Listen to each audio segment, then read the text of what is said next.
Hello! I was so excited to bring you chapter 4 and also anxious nervous, like I wanted to get it over with, that I went live now instead of doing it tomorrow like I had planned. Um, as a preface, again, all these readings are done live in one take, no editing, so that means I make plenty of mistakes, and I am 97% sure I will make mistakes on this one, and that's how I grow. And that's how you grow too, through making mistakes.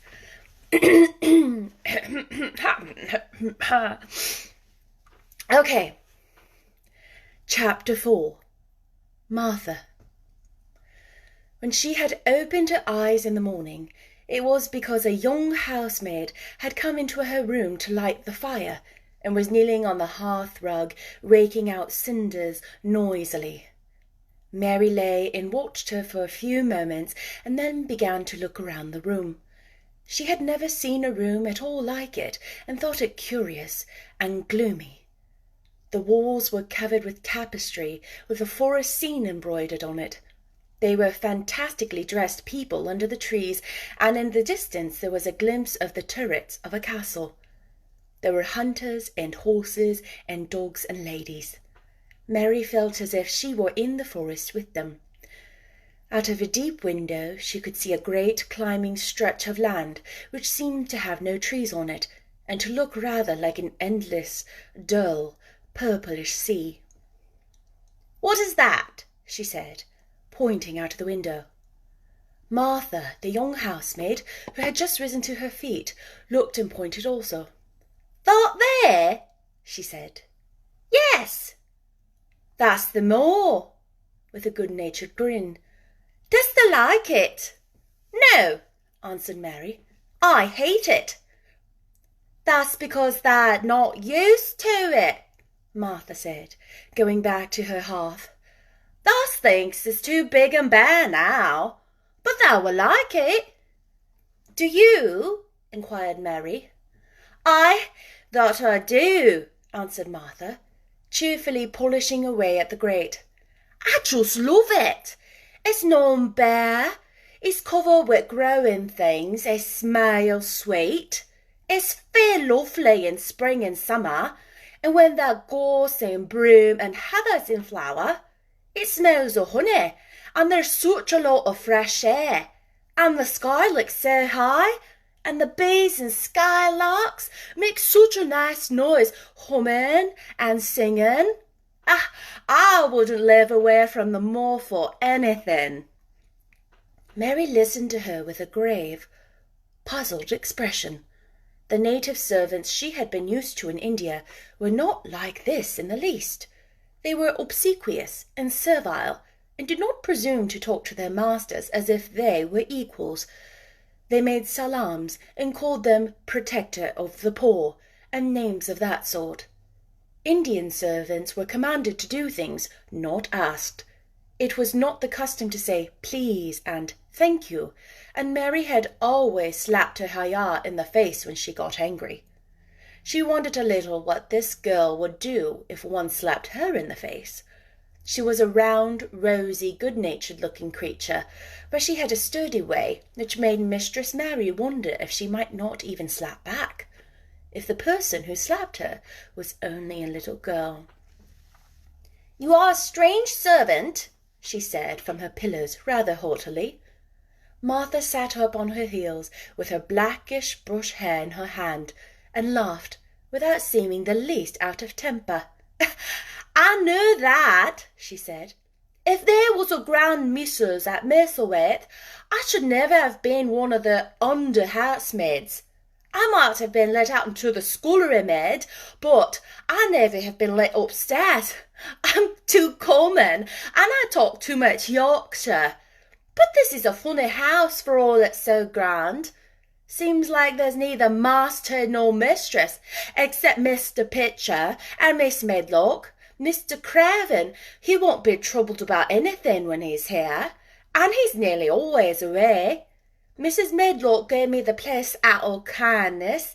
She told me she could never have done it if Misselthwaite had been like other big houses." "Are you going to be my servant?" Mary asked, still in her imperious little Indian way. Martha began to rub her grate again. "I'm Mrs. Medlock's servant," she said stoutly, "and she is Mr. Craven's. But I'm to do the houseworks up here and wait on you a bit. But you won't need much waiting on." "Who is going to dress me?" demanded Mary. Martha sat up on her heels again and stared. She spoke in broad Yorkshire in amazement. "Canada dress thysen," she said. "What do you mean?" "I don't understand your language," said Mary. I forgot," Martha said. "Miss Medlock told me I'd have to be careful or you wouldn't know what I was saying. I mean, can't you put on your own clothes?" "No," answered Mary quite indignantly. "I never did in my life. My ayah dressed me, of course." "Well," said Martha, evidently not in the least aware that she was impudent, "it's time thou should learn. Thou cannot begin younger. It'll do thee good to see on thysen a bit. My mother always said she couldn't see why grand people's children didn't turn out fair fools, what with nurses and being washed and dressed and took out to walk as if they were puppies." "It is different in India," said Mistress Mary disdainfully. She could scarcely stand this. But Martha was not at all crushed. "I can see it's different," she answered almost sympathetically. "I dare say it's because there's such a lot of blacks there instead of respectable white people. When I heard you was coming from India, I thought you was a black too." Mary sat up in bed, furious. "What?" she said. "What? You thought I was a native? You daughter of a pig!" Martha stared and looked hot. "Who are you calling names?" she said. "You needn't be so vexed. That's not the way for a young lady to talk. I've nothing against the blacks. When you read about 'em in tracts, they're always very religious. You always read as a black's a man and a brother. I've never seen a black, and I was fair pleased to think I was going to see one close. When I come in to light your fire this morning, I crept up to your bed and pulled the cover back careful to look at you, and there you was." Disappointedly, "No more black than me, for all you're so yellow." Mary did not even try to control her rage and emotion. "You thought I was a native! You dared! You don't know anything about natives. They are not people. The servants who must salam you. You know nothing about India. You know nothing about anything." She was in such a rage and felt so hopeless before the girl's simple stare, and somehow she suddenly felt so horribly lonely and far away from everything she understood and which understood her, that she threw herself down face on the pillows and burst into passionate sobbing. She sobbed so unrestrainedly that good-natured Yorkshire Martha was a little afraid and quite sorry for her. She went to the bed and bent over her. "Oh, you mustn't cry like that there," she begged. "You mustn't for sure. I didn't know you'd be vexed. I don't know anything about anything. Just like you said. I beg your pardon, miss. Do stop crying." There was something comforting and really friendly in her queer Yorkshire speech and sturdy which had a very good effect on Mary. She gradually ceased crying and became quiet. Martha looked relieved. "It's time for thee to get up now," she said. "Mrs. Medlock said I was to carry the breakfast and the tea and dinner into the room next to this. It's been made into a nursery for thee. I'll help thee on with thy clothes, and if thou get out of bed, if the buttons are in the back, thou cannot button themselves up."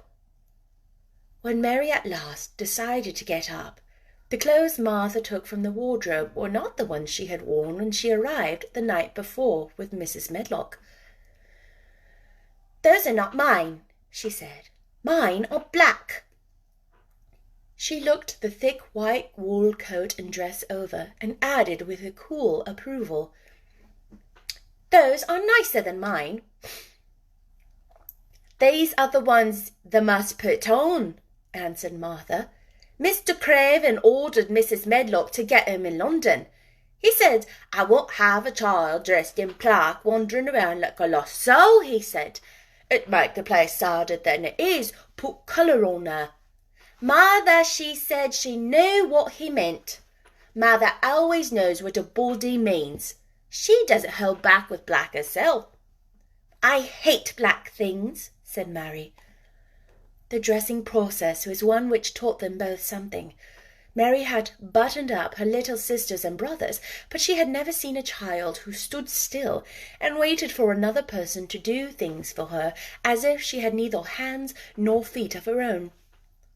"Why doesn't thou put on thy own shoes?" she said, when Mary quietly held out her foot. "My ayah did it," answered Mary, staring. "It was the custom." She said that very often. It was the custom. The native servants were always saying it. If one told them to do a thing their ancestors had not done for 1,000 years, they gazed at one mildly and said, "It is not the custom." And one knew that was the end of the matter. It had not been the custom that Mistress Mary should do anything but stand and allow herself to be dressed like a doll. But before she was ready for breakfast, she began to suspect that her life at Misselthwaite Manor would end by teaching her a number of things quite new to her, such as putting on her own shoes and stockings, and picking up things she let fall. If Martha had been a well-trained, fine young lady's maid, she would have been more subservient and respectful, and would have known that it was her business to brush hair and button boots and pick things up and lay them away. She was, however, only an untrained Yorkshire rustic who had been brought up in a moorland cottage with a swarm of little brothers and sisters who had never dreamed of doing anything but waiting on themselves and on the younger ones who were neither babies or in arms or just learning to totter about and tumble over things. If Mary Lennox had been a child who was ready to be amused, she would perhaps have laughed at Mary's readiness to talk, but Mary only listened to her coldly and wondered at her freedom of her manner. At first she was not at all interested, but gradually, as the girl rattled on in her good-tempered, homely way, Mary began to notice what she was saying. "Aye, you should see 'em all," she said. "There's 12 of us, and my father only gets 16 shillings a week. I can tell you my mother's put to it to get porridge for 'em all. They tumble about on the moor and play there all day, and mother says the air the moor fattens 'em. She says she believes they eat the grass same as the wild ponies do. Ah, Dickon, he's 12 years old, and he's got a young pony he calls his own." "Where did he get it?" asked Mary. "He found it on the moor with his mother when we was a little one, and we began to make friends and give it bits of bread and pluck young grass for it. And it got to like him, so it follows him about and it lets him get on its back. Dickon's a kind lad, and animals likes him." Mary had never possessed an animal pet of her own, and had always thought she should like one, so she began to feel a slight interest in Dickon. And as she had never before been interested in anyone but herself, it was the dawning of a healthy sentiment. When she went into the room which had been made into a nursery for her, she found that it was rather like the one she had slept in. It was not a child's room, but a grown-up person's room, with gloomy old pictures on the walls and heavy old oak chairs. A table in the centre was set up with good substantial breakfast, but she had always had a very small appetite, and she looked with something more than indifference at the first plate Martha set before her. "I don't want it," she said. "That doesn't want thy porridge," Martha exclaimed incredulously. "No." "That doesn't know how good it is. Put a bit of treacle on it, or a bit of sugar." "I don't want it," repeated Mary. "Ah," said Martha, "I can't abide to see good victuals go to waste. If our children was at this table, they'd clean it bare in 5 minutes." "Why?" said Mary coldly. "Why? Because they scarce ever had their stomachs full in their lives. They're as hungry as young hawks and foxes." "I don't know what it is to be hungry," said Mary, with the indifference of ignorance. Martha looked indignant. "Well, it would do thee good to try it. I can see that plain enough," she said outspokenly. "I have no patience with folks as sit and just stares at good bread and meat. My word, don't I wish Dickon and Phil and Jane and the rest of them had what's here under their pinafores." "Why don't you take it to them?" suggested Mary. "It's not mine," answered Mary stoutly, "and this isn't my day out. I get my day out once a month, same as the rest. Then I go home and clean up for Mother and give her a day's rest." Mary drank some tea and ate a little toast and some marmalade. "You wrap up warm and run out and play, you," said Martha. "I'll do you good and give you some stomach for your meat." Mary went to the window. There were gardens and paths and big trees, but everything looked dull and wintry. "Out? Why should I go out on a day like this?" "Well, if thou doesn't go out, thou'lt have to stay in. And what hast thou to do here?" Mary glanced about her. There was nothing to do. When Mrs. Medlock had prepared the nursery, she had not thought of amusement. Perhaps it would be better to go and see what the gardens were like. "Who will go with me?" she inquired. Martha stared.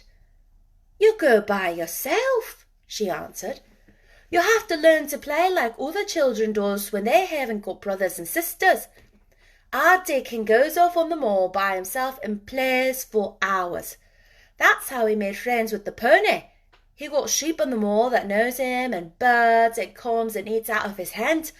However little there is to eat, he always sees a bit of bread to coax his pets." It really was this mention of Dickon which made Mary decide to go out, though she was not aware of it.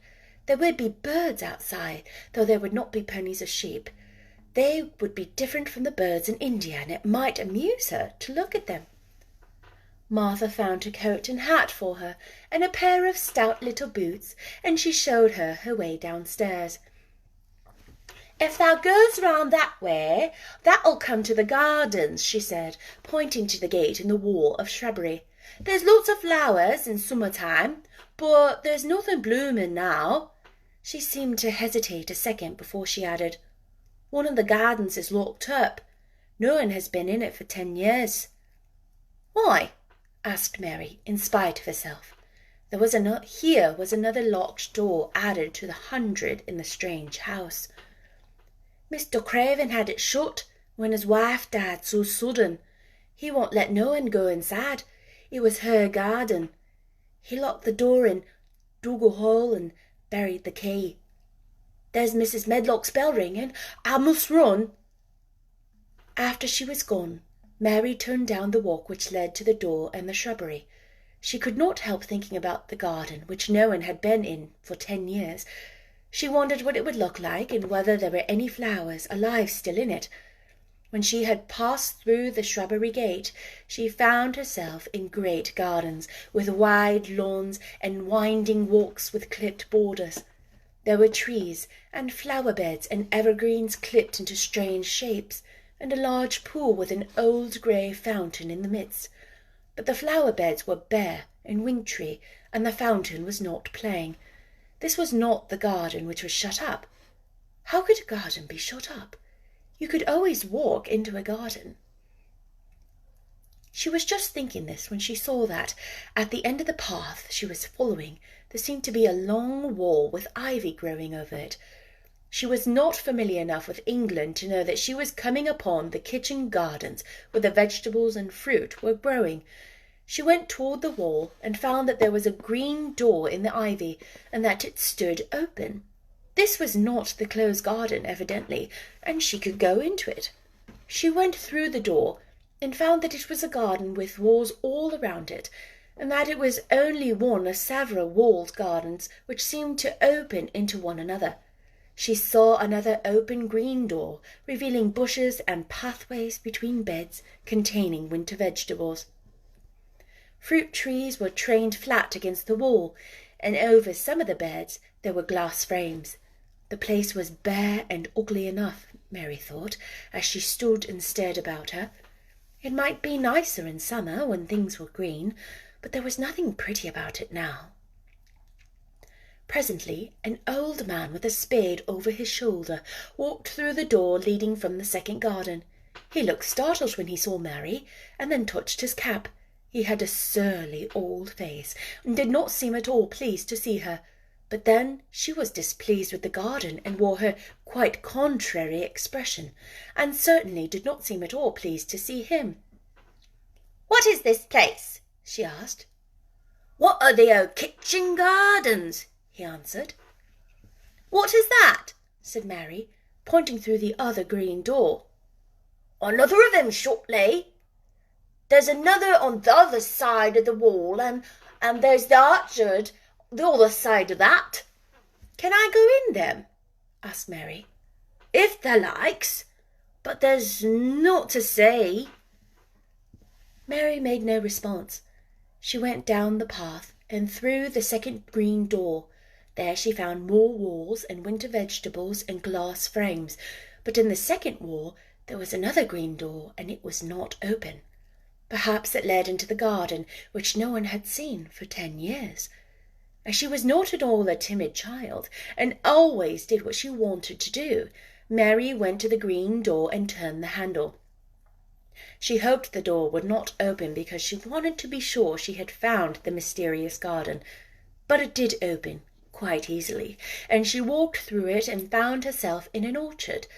There were walls all around it also, and trees trained against them, and there were bare fruit trees growing in the winter-browned grass, but there was no green door to be seen anywhere. Mary looked for it, and yet when she had entered the upper end of the garden beyond it, as if it enclosed a place at the other side, she could see the tops of trees above the wall, and when she stood still she saw a bird with a bright red breast sitting on the topmost branch of one of them, and suddenly he burst into his winter song, almost as if he had caught sight of her and was calling to her. She stopped and listened to him, and somehow his cheerful, friendly little whistle gave her a pleased feeling. Even a disagreeable little girl may be lonely, and the big closed house and big bare moor and big bare gardens had made this one feel as if there was no one left in the world but herself.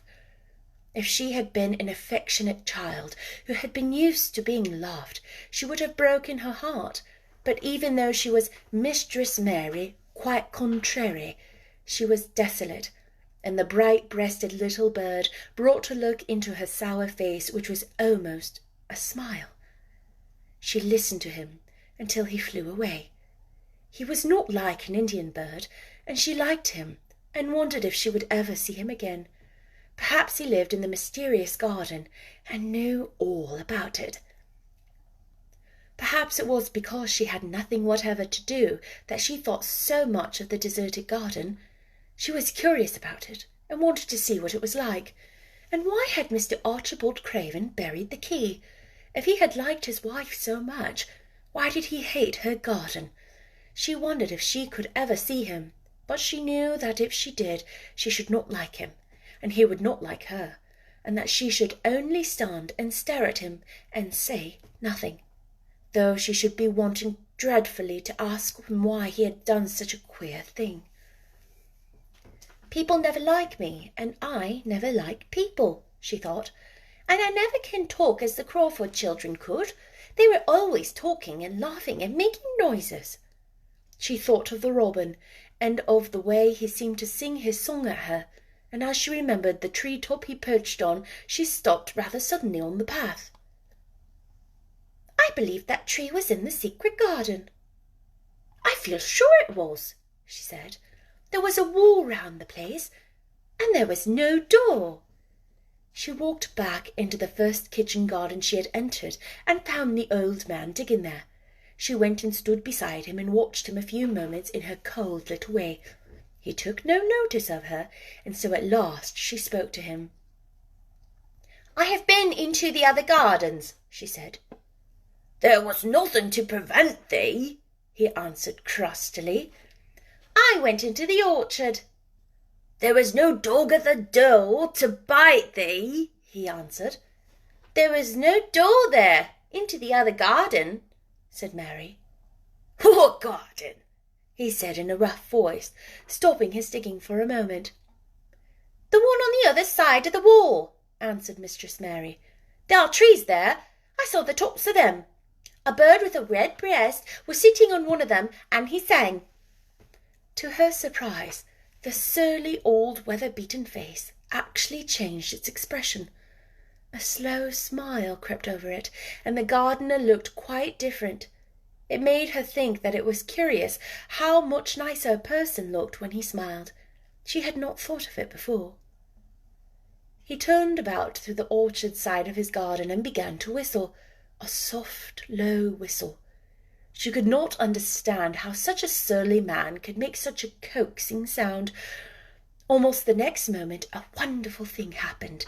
She heard a soft little rushing flight through the air, and it was the bird with the red breast flying at them, and he actually alighted on the big clod of earth quite near the gardener's foot. "Here he is," chuckled the old man, and he spoke to the bird as if he were speaking to a child. "Where hast thou been, the cheeky little beggar?" he said. "I've not seen thee before today. Hast thou begun the courting this early in the season? Thou'rt too forbad." The bird put his tiny head on one side and looked up at him with his soft bright eye, which was like a black dewdrop. He seemed quite familiar and not the least afraid. He hopped about and pecked the earth briskly, looking for seeds and insects. It actually gave Mary a queer feeling in her heart, because he was so pretty and cheerful and seemed so like a person. He had a tiny plump body with a delicate beak and slender delicate legs. "Will he almost always come when you call him?" she asked, almost in a whisper. "Aye, that he will. I've known him ever since he was a fledgling.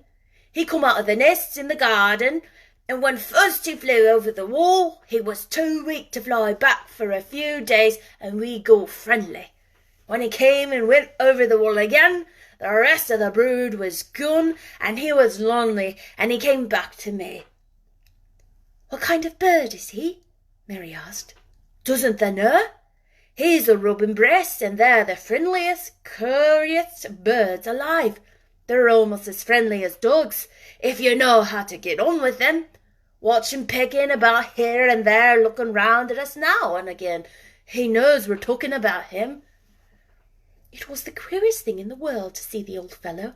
He looked at the plump little scarlet-waisted bird as if it were both proud and fond of him. "He's a conceited one," he chuckled. "He likes to hear folks talk about him, and curious, bless me. There never was like him for curiosity and meddling. He's always coming to see what I'm planting, and he knows all the things Mr. Craven never troubles himself to find out. He's the gardener, he is." The robin hopped about busily pecking the soil now, and then stopped and looked at them a little. Mary thought his black dewdrop eye gazed at her with great curiosity. It really seemed as if he were finding out all about her. The queer feeling in her heart increased.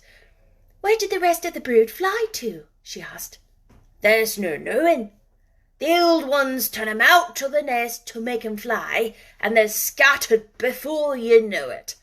This one was a knowing one, and he knew he was lonely." Mistress Mary went a step nearer to the robin and looked at him very hard. "I'm lonely," she said. She had not known this before, and it was one of the things which made her feel sour and cross. She seemed to find it out when the robin looked at her, and she looked at the robin. The old gardener pushed his cap back on his bald head and stared at her a minute. "Ah, they're the little wench from India?" he asked. Mary nodded. "And no wonder they're lonely.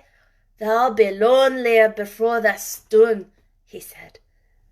He began to dip again, driving his spade deep into the rich black garden soil while the robin hopped about very busily employed. "What's your name?"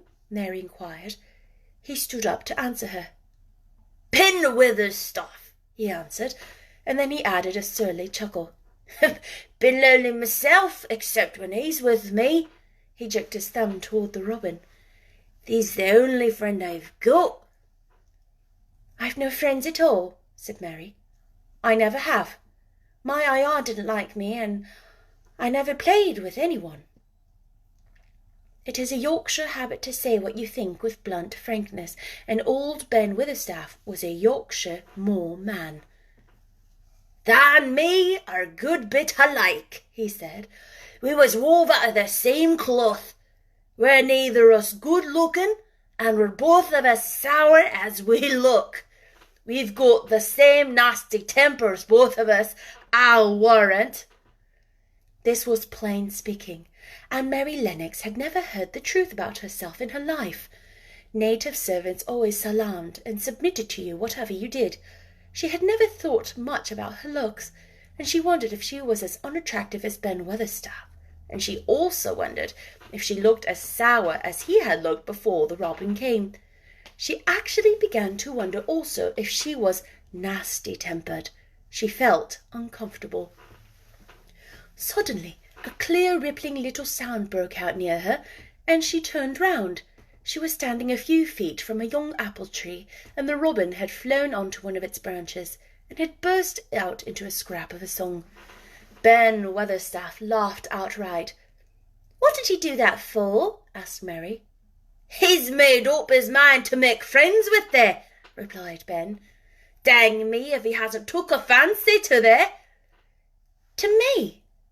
said Mary, and she moved toward the little tree softly and looked up.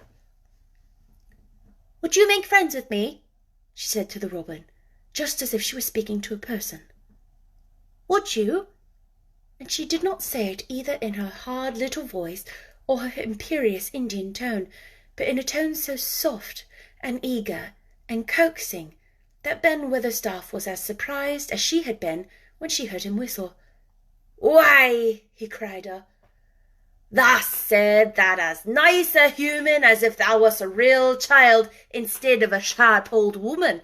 Thou said it almost like Dickon talks to his wild things on the moor." "Do you know Dickon?" Mary asked, turning around rather in a hurry. "Everybody knows him. Dickon's wandering about everywhere. The very blackberries and heather bells knows him. I warrant the foxes shows him where their cubs lie, and the skylarks doesn't hide their nests from him." Mary would have liked to ask some more questions.